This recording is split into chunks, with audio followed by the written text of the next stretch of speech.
हम हमेशा खाने से पहले अल्लाह ताला से प्रे करते हैं। यस, रिचुअल नहीं स्पिरिचुअल। हम ही पहले भगवान को भोग ऑफर करते हैं और उसके बाद प्रे करके खाते हैं। लेकिन तुम्हारा भगवान यहाँ आके कैसे खा सकता है?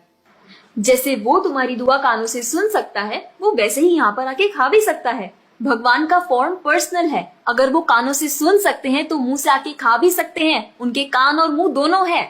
शालिनी, तुम प्रे नहीं करती खाना खाने से पहले? नहीं, लेकिन मेरे चाचा ने एक बार कहा था कि हमको वो गॉड ऑफ फूड को और फार्मर्स को थैंक यू बोलना चाहिए। You mean Annapurna Devi? What? God of food. Yes, हमें उन्हें थैंक करना चाहिए और साथ में फार्मर्स को भी। But I believe in watering the roots. देखो, हम हमेशा क्रिएशन को तो अप्रिशिएट करते ही हैं, लेकिन हम क्रिएटर को ना अप्रिशिएट करना भूल जाते हैं। अभी सोचो, पानी ना हो, हवा ना हो, उपजाऊ मिट्टी या धरती माँ ना हो, तो फार्मर क्या कर लेगा? So I believe that we should be thanking the creator, the lord who is providing us with all the basic necessities. Point. अब तुम किस किस को थैंक करेगा? वैसे भी तुम्हारे 33 करोड़ तो देवी देवता है। बताओ किस किस को थैंक करेगा तुम? और शांति, तुम बताओ तुम किस गॉड को मानता है? मैं ऐसे किसी गॉड को नहीं मानती, लेकिन I think Shiva is a big god. See, I am very sorry, but आपने अपने वो बड़े भगवान का स्टोरी तो सुना होगा ना, जहाँ वो अपनी मरी हुई वाइफ को शोल्डर पर लेकर पूरे इंडिया का चक्कर लगा रहा है। अब तुम मुझे बताओ, जो गॉड अपनी वाइफ के मरने पे ऐसे कॉमन मैन की तरह रोता है, वो गॉड हो सकता है क्या? अच्छा, maybe I don't know much about this story, but he is very famous and north में तो राम जी भी बहुत फेमस है ना। उनका स्टोरी तो तुमको पता होगा ना, सबको पता है। उनकी वाइफ को रावण ले गया था। हाँ पता है। अब तुम मुझे बताओ, वो गॉड है? वो अपनी वाइफ को भी अकेला नहीं बचा के ला सकता। उसको अपनी वाइफ को बचाने के लिए भी वानर सेना की हेल्प चाहिए, और उस वानरों को भी तुम पूछता है। I am sorry. और गीता, तुम कृष्ण को मानती हो, और वो तो हर लड़की के साथ रासलीला करते रहते थे। ऐसा कैसा कैरेक्टर है गॉड का जैसे हर लड़की से प्यार हो जाता है? और वो खुद डर के अपना जन्मस्थान छोड़कर चले गए थे। गॉड को कभी डर लगता है क्या? और जिसे खुद डर लग रहा है वो तुम लोगों की हेल्प कैसे करेगा? शिट यार, this is so complicated and confusing. It is confusing because you are following the wrong path. It is very beautiful and sacred. I will show you the right path. Enough, Asifa. I know what you're trying to do. And Shalini, कुछ भी confusing नहीं है। You know what the problem is कि तुझे पता ही नहीं है, क्योंकि तूने आज तक शास्त्र ही नहीं पढ़े हैं। तो पता कैसे चलेगा कि क्या सही है और क्या गलत? जन्म कर्म चा मे दिव्यम एवं योवेति तत्वतः त्यक्त्वा देहम पुनर्जन्म नैति मामेति सो अर्जुना। भगवान की लीलाओं को समझना इतना आसान नहीं है। उसके लिए शास्त्रों का अध्ययन करना पड़ता है, और वो भी एक प्रामाणिक गुरु के अंडर रह के उनकी शरण लेके। अब अगर तुमने शास्त्र पढ़े होते तो तुमको ये पता होता कि शिव जी ने जो इमोशंस उसमें दिखाए थे वो शोक नहीं, विरह था। विरह विरह दोनों सेम नहीं होते क्या? Let's start from the basics. शोक इज मटेरियल एंड विरह इज स्पिरिचुअल। शोक ना दुख की अनुभूति कराता है, वेराज जो विरह है उसमें जो सेपरेशन की फीलिंग होती है ना, वो सुख का अनुभव कराती है। भगवान भगवत गीता में ना शोक करने वाले व्यक्ति को मूर्ख बताते हैं। गतासुम अगतासुमश्च नानुशोचन्ति पंडिता। A wise man never laments for the living nor for the dead. Bhagavad Gita chapter 2 text 11। अपनों की मौत पे आंसू बहाना शोक है, लेकिन वहीं रामायण देखते देखते जो आंसू निकले ना, वो विरह है, विरह। और ऐसे विरह से हमारा भगवान के प्रति प्रेम बढ़ता है। तो जिस तरह से शिव जी ने विरह को दिखाया था, उसी तरह राम जी भी सीता मैया के जाने के बाद विरह में भटकते हुए रो रहे थे। और यही नहीं, सीता देवी इतनी प्योर है ना कि उन्हें राम जी के अलावा कोई टच भी नहीं कर सकता था। रावण जिनको लेके गया था वो छाया सीता देवी थी। असली सीता देवी तो अग्नि में समा गई थी, और वो अग्नि परीक्षा के वक्त बाहर आई थी। और आसिफा, तू क्या बोल रही थी?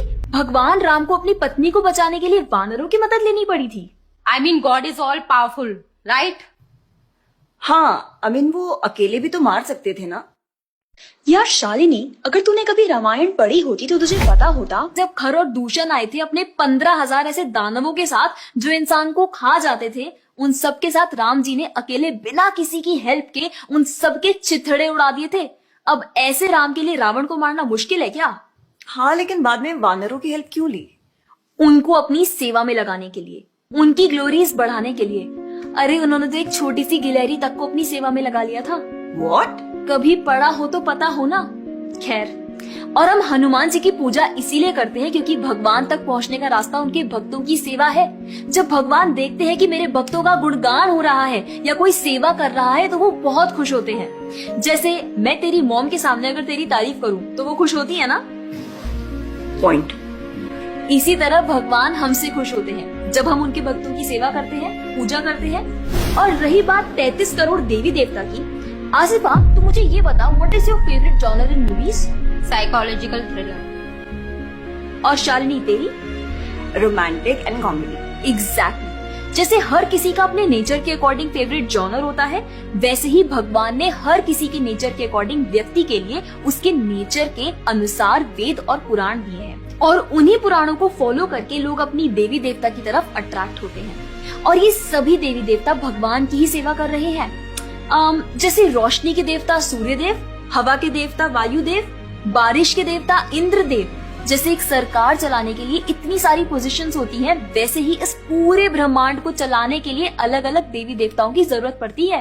तो मतलब वो अपनी पोजीशन का मिसयूज करेंगे, किसी भी लड़की के साथ कुछ भी करेंगे, रास लीला करेंगे। Stop it Asifa, now you are crossing the line. तुझे पता ही क्या है कृष्ण के बारे में? जो लोग बोलते हैं कि कृष्ण करे तो रास लीला है, हम करे तो कैरेक्टर ढीला है, उनको बोलो पहले भागवतम पढ़ लें। ठीक रास लीला से पहले भगवान ने गोवर्धन उठाया था। उनको बोलो पहले जाके गोवर्धन पर्वत उठाए। पैदा होते ही पूतना को मारा था, बच्चे से एक मच्छर नहीं मारा जाता। When he was crawling, मुख में ब्रह्मांड दिखा दिया था। तू अपने मुंह में अपना ये हॉस्टल ही दिखा दे आसिफा। क्या तुम जानते हो द्वारका में भगवान श्री कृष्ण की 16,108 रानियां थी और सबके अलग अलग महल थे और हर एक महल में श्री कृष्ण सबके साथ होते थे एक ही समय पर। रोज सारी रानियां कृष्ण से खुश थी और उन सब की जरूरतें कृष्णा पूरी करते थे। क्या किसी नॉर्मल से इंसान के लिए ये सब संभव है? आज के टाइम पे तो एक ही नहीं संभलती, लेकिन उस टाइम सारी रानियां एक दूसरे के साथ खुश थीं और उन्हें खुश कृष्ण रखते थे। क्यों? क्योंकि वो भगवान है।